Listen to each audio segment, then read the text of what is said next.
तितलियों का शहर कहीं बहुत दूर एक घना खूबसूरत जंगल था जिसके बीचों बीच थी एक जादुई वादी, फूलों की वादी।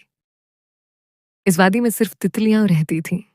ये दुनिया इतनी रंगीन थी कि जैसे किसी ने कौसे कजह को जमीन पर बिछा दिया हो।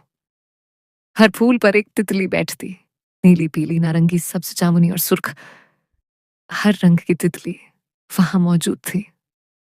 इस हसीन दुनिया की रानी थी मल्लिका रूबी, एक बड़ी और चमकती हुई सुर्ख तितली। उसका ताज चमकदार पत्तों से बना था।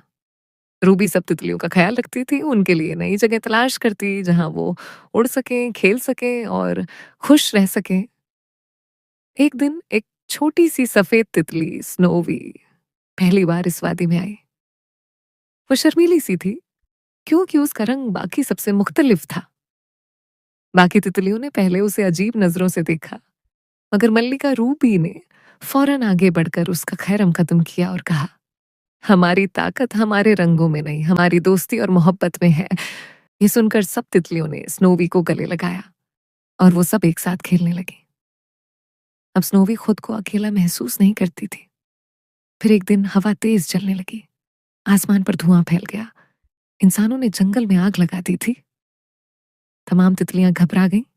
मल्लिका रूबी ने फौरन सबको जमा किया और कहा, हमें मिलकर अपने जंगल को बचाना होगा। सब तितलियां एक साथ आसमान की तरफ उड़ी और एक बड़ा सा दिल बना लिया। उनके परों की चमक और नज़म से लोग हैरान रह गए। इंसानों ने तितलियों का खूबसूरत मंजर देखा और शर्मिंदा होकर आग बुझा दी।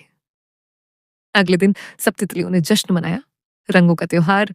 सबने मिलकर नाच गाना किया, फूलों से खुशबू इकट्ठा की और स्नोवी ने अपनी रोशनी से पूरे शहर को रोशन कर दिया। सबने एक साथ गाना गाया, हम रंग हैं, हम प्यार हैं, तितलियों की यह दुनिया सबसे खूबसूरत है।